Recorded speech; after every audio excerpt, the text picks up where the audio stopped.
మానుకోట గడ్డ మీద మహబూబాబాద్ పార్లమెంటు ఎన్నికల కోసం మీ స్థానిక శాసనసభ్యులు డాక్టర్ మురళీ నాయక్ అధ్యక్షతన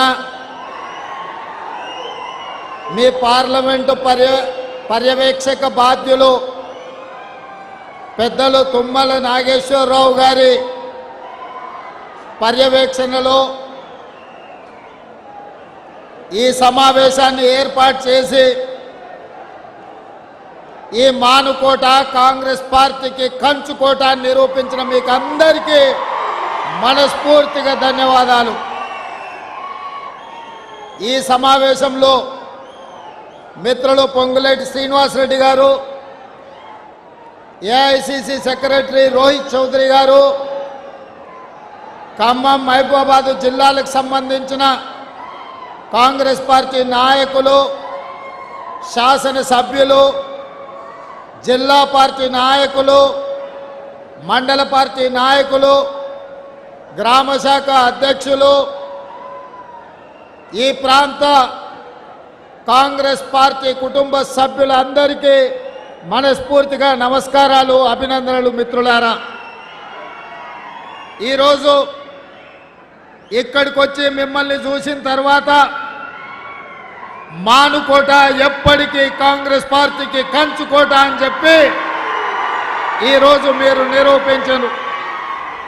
ఈ సమావేశంలో కాంగ్రెస్ పార్టీ కార్యకర్తలే కాకుండా ఇండియా కూటమి భాగస్వాములు, సిపిఐ నాయకులు, కోదండరామ్ గారు తెలంగాణ జనసమితి హాజరై ఈరోజు కాంగ్రెస్ పార్టీని గెలిపించడానికి ముందుకొచ్చిన మా కమ్యూనిస్టు సోదరులకు కూడా మనస్ఫూర్తిగా నేను అభినందనలు తెలియజేస్తున్నా.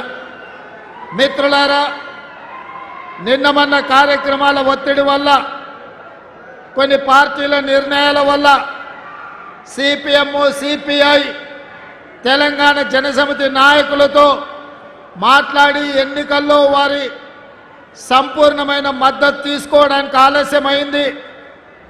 ఇప్పుడు ఆ సంప్రదింపులకు ఉప ముఖ్యమంత్రి బట్టి విక్రమార్క గారిని కాంగ్రెస్ పార్టీ వారికి బాధ్యత ఇచ్చిండ్రు.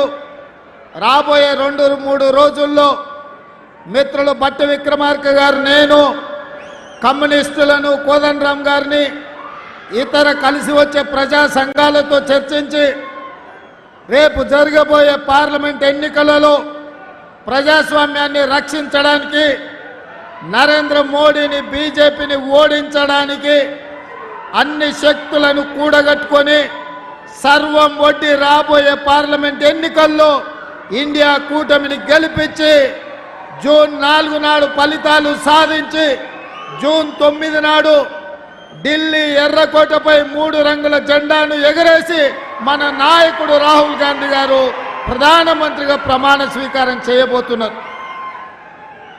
మిత్రులారా, నేను ఇవాళ మానుకోట ప్రజలు నేను అడగదలుచుకున్నా. ఈ ప్రాంతంలో 10 సంవత్సరాల నుంచి కారు గుర్తులే అధికారంలో ఉన్నారు. సర్పంచులు వాళ్ళే, ఎంపీటీసీలు వాళ్ళే, జడ్పీటీసీలు వాళ్ళే, ఎమ్మెల్యేలు వాళ్ళే, ఎంపీలు వాళ్ళే, మంత్రులు వాళ్ళే, ముఖ్యమంత్రులు వాళ్ళే ఉండ్రి. మరి 10 సంవత్సరాలల్లా ఈ ప్రాంతానికి రావాల్సిన నిధులు వచ్చినాయా? బయ్యారం ఉక్కు కర్మాగారాన్ని తెచ్చిండ్రా? కాజుపేట రైల్వే కోచ్ ఫ్యాక్టరీని వరంగల్ ప్రాంతానికి తీసుకొచ్చిండ్రా? ములుగులో ప్రకటించిన గిరిజన యూనివర్సిటీ ఆలస్యం కావడానికి కారణం ఏంది? ఈ ప్రాంతంలో సాగునీటి ప్రాజెక్టులు పూర్తిగాక సీతారామ ప్రాజెక్టు అట్లనే ఎండబెట్టి, కాళేశ్వరాన్ని కూలగొట్టి, పాలమూరు రంగారెడ్డి ఎత్తిపోతల్ని పడావు పెట్టి ఈరోజు తెలంగాణను దివాలా తీపిచ్చారు.